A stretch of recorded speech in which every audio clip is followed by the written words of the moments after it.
네, 안녕하세요. 루키의 이동환 기자입니다. 자, 2023-2024 KBL 정규리그 개막이 코앞으로 다가왔습니다. 자, 10월 21일에 이 정관장과 SK의 공식 개막전을 시작으로 이제 정규리그 대장정이 막을 여는데요. 자, 정규리그 개막을 맞아서 저희 루키에서는 10개 구단의 어떤 새로운 시즌을 간략하게 프리뷰해보는 시간을 가져보려고 합니다. 자, 저희 각 10개 팀의 어떤 이제 이적 선수 상황, 그리고 이슈 두 가지씩 이야기를 하면서 한번 해당 팀의 새 시즌을 이야기해보는 시간을 가져보도록 하겠습니다.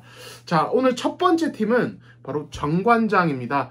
지난 시즌 리그 통합 챔피언이었죠. 정규리그에서 1위를 차지했고 챔피언 결정전에서도 SK를 상대로 7차전 끝에 승리를 거두면서 우승을 차지했습니다.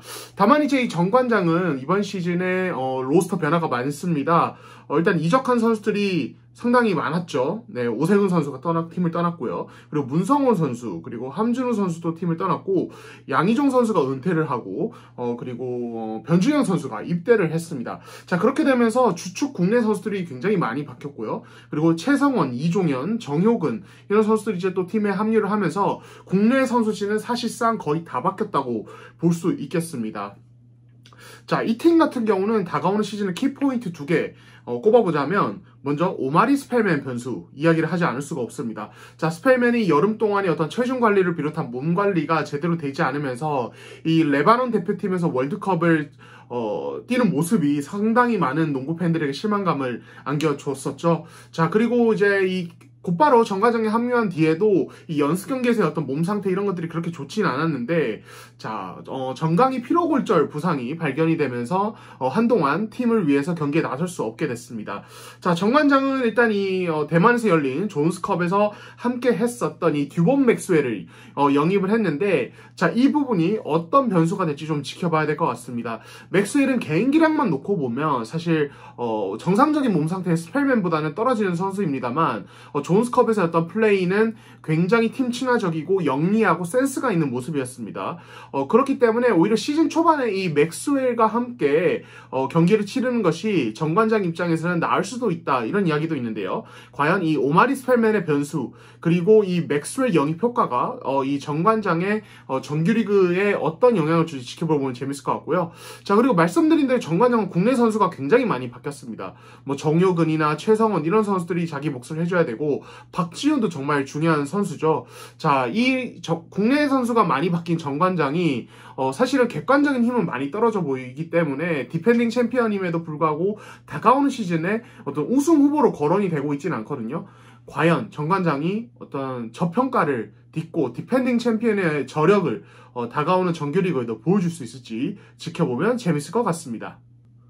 자, 다음 팀은 창원 LG 세이커스입니다. 지난 시즌에 정규리그 2위를 차지하면서 어떤 대파란을 일으켰고 4강 플레이오프에서 SK의 무릎을 꿇었지만 저력이 대단하다는 평가가 있었죠. 자, 디펜딩 챔피언 정관장이 국내 선수 진의 어떤 변화가 굉장히 큰 반면에 LG는 사실상 양홍석 영입을 제외하면 큰 변화가 없습니다. 그러니까 국내 선수 거의 대부분이 잔류를 한 상태이고 외국 선수 진도 심지어 마레이 커닝햄 지난 시즌과 동일한 구조로 시작을 하게 됩니다. 자, 그렇기 때문에 이번 시즌에 이 LG의 전력에 대해서 굉장히 좋은 평가를 내리는 분들도 적지 않은 분위기입니다. 자, 일단 그래도 주목해야 될 것은 이 양홍석 영입 효과 를 이제 지켜봐야겠죠. 양소 같은 경우는 사실 뭐 국가대표 포워드고 이 선수의 어떤 개인 기량 상당히 뛰어나지만 또 한편으로는 또 한계점도 있다는 이야기도 나오는데, 자, 이 선수가 과연 이 LG에서 다시 제대로 날개를 펴면서 이 LG의 어떤 지난 시즌 상승세를 이어가는데 큰 역할을 할 수 있을지 지켜보면 재밌을 것 같고요. 또 한편으로는 이 LG가 이 정규리그 2위를 지난 시즌에 차지했는데 그만큼 이제 각 팀들이 LG에 대한 어떤 주의보 이제 내려진 상태입니다. LG의 어떤 경기 스타일, 어떤 전력 이런 부분에 대해서 굉장히 또 경계를 하고 있고, 그렇기 때문에 지난 시즌은 사실 어떻게 보면은 반란의 주인공이 됐지만 새 시즌에는 이 LG의 농구에 대해서 견제도 상당할 거거든요. 그렇기 때문에 이 조상현 감독이 이 LG를 어떻게 운영하면서 정규리그에서 좋은 모습을 보일지 지켜보면 굉장히 재밌을 것 같습니다.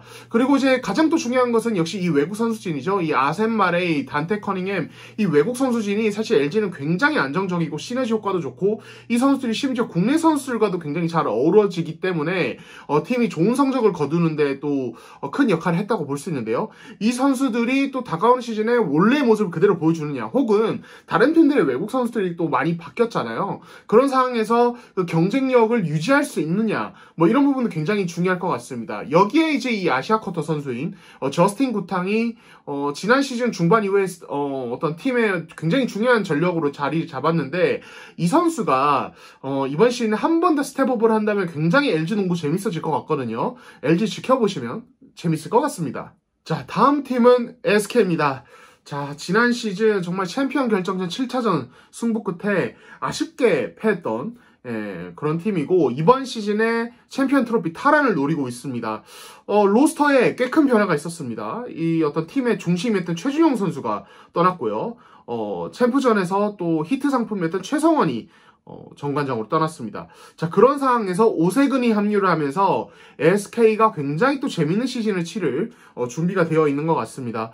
일단 SK 같은 경우는 지난 시즌과 아주 큰 틀은 차이가 없습니다. 뭐 김선영, 자밀원이 이런 선수들이 중심이고, 여기에 오세근이 최부경과 함께 빅맨진에서 로테이션을 돌면서 어떤 이제 또 원희와 트윈타워를 이루게 되겠죠. 자, 그런 상황에서 11월 중순에 이 안영준 선수가 상무에서 전역해서 합류를 합니다. 자, 이런 부분들까지 감안했을 때 SK는 이번 시즌에 또 강력한 우승 후보로 꼽히는데요. 이 전희철 감독이 또 한 번 SK를 리그 최상위권으로 이끌 수 있을지 좀 지켜보면 재밌을 것 같고, 자, SK에 다가오는 시즌 키포인트 두 개를 꼽아보자면 일단 이 오세근 원희 조합입니다. 자, 원희는 뭐 지금 자타가 공인하는 KBL 최고의 외국 선수고, 오세근은 이제 나이가 많긴 하지만 여전히 건강한 오세근은 뭐 어떤 빅맨한테도 밀리지 않는 최고의 어떤 자원인데, 자, 이 두 선수가 함께 뛸 때의 위력, 그리고 어떤 세밀한 약점들, 이런 부분들이 어떻게 이 SK의 전력에 좀 변수가 될지 지켜보면 재밌을 것 같습니다. 또 하나는 아까 언급드린 이 안영준 합류 효과. 안영준이 굉장히 또 견실하고 안정적인 포워드 자원인데, 자, 이 선수가 사실 SK에 11월 중순에 합류를 하게 되면은 뭐 SK 특유의 달리는 농구를 구현시킬 수 있을 뿐만 아니라 수비에서도 굉장히 또 활용도를 높일 수 있거든요. 그렇기 때문에 이 안영준의 합류 효과가 SK를 정말 이 우승 트로피 탈환으로 시킬 수 있을지 지켜보면 재밌을 것 같습니다. 자, 다음 팀은 현대모비스입니다. 자, 지난 시즌에 정규리그 4위를 차지했지만 이 플레이오프, 6강 플레이오프에서 소노의 덜미를 잡히면서 아쉽게 시즌을 마무리했죠. 자, 2019년 양동근 은퇴 이후에 어떤 리빌딩을 계속 진행해왔는데, 그 와중에 성적과 어떤 리빌딩 두 마리 토끼를 모두 잡았고, 이제는 정말 유망주가 가득한 어떤 로스터가 됐습니다. 자, 이번 시즌이 현대모비스를 둘러싼 이슈 두 가지를 꼽아보자면, 첫 번째는 이 새로운 외국 선수 케베 알루마입니다. 지난 시즌에 현대모비스는 정말 최고의 모습을 보여준 외국 선수 게이지 프림이 이번 시즌에도 함께 합니다만, 이 현대모비스가 또 이 케베 알루마 영입을 위해서 상당한 공을 들였었거든요.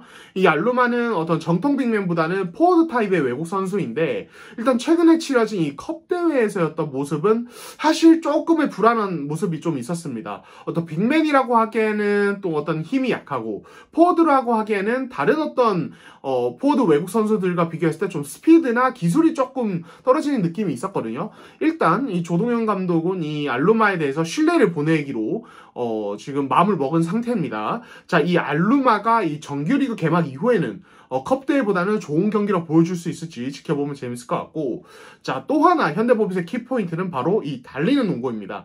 지난 시즌부터 현대모비스는 이 속공을 팀의 모토로 정했죠. 어린 선수들이 많은 상황에서 이 모션 오펜스에 한계가 있다, 어떤 세트 오펜스에 한계가 있다, 이렇게 판단을 하고 어떤 런앤건 농구를 좀 시도를 했었고, 이 과정에서 정말 많은 효과를 봤었습니다. 그리고 이번 컵대에서도 현대모비스는 엄청난 스피드 농구를 보여주면서 상대 팀들을 정말 많이 괴롭혔고 결국 준우승까지 차지했는데요. 이 달리는 농구가 새 시즌에 정규리그에도 그대로 잘 구현이 되면서 이 현대모비스를 또 한번 다크호스로 만들어줄 수 있을지 지켜보면 재밌을 것 같습니다. 자, 다음 팀은 고양 소노 스카이거너스입니다.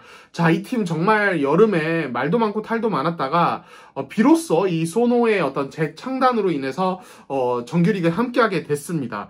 자, 일단 눈길을 끄는 것은 역시 이 김승희 감독이 이끄는 어떤 드라마 연출이 아닐까 싶습니다. 자, 이 팀은 사실은 이 여름 내내 어떤 이제 구단 인수 상황으로 인한 선수 영입이 좀 어려웠던 부분이 있었죠. 그렇기 때문에 국내 선수진에 엄청난 큰 변화는 없습니다. 전성현, 이정현이 여전히 주축이고요. 롤 플레이어들도 거의 그대로 남아있는 그런 상황인데, 자, 이런 상황에서 외국 선수진이 조금 변화가 있습니다. 디드릭 로슨이 팀을 떠났고요. 그런 상황에서 제로드 존스가 합류를 했습니다.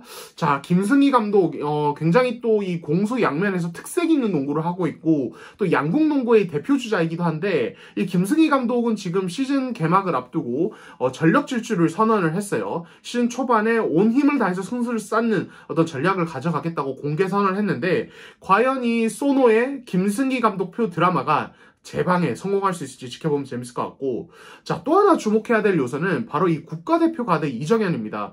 정말 불과 데뷔 2년 만에 이 리그를 대표하는 가드로 우뚝 섰는데, 자, 이 디드릭 로스의 팀을 떠나고 제로드 존스가 오면서 어쨌든 이 외국 선수진의 힘은 살짝 떨어진 느낌이 들거든요. 자, 이런 상황에서 전성현은 사실 이제 고점을 찍은 국가대표 슈터이고, 자, 성장을 기대할 수 있는 선수는 역시 이정현인데, 이정현이 사실 지난 시즌에 이 포인트 가드 포지션에 적응을 하느라 애를 먹었다가 이제는 뭐 거의 완벽하게 적응을 했고, 본인도 이제 포인트 가드가 편하다고 할 정도이고, 이런 상황에서 이정현이 한 번 더 스텝업을 보여준다?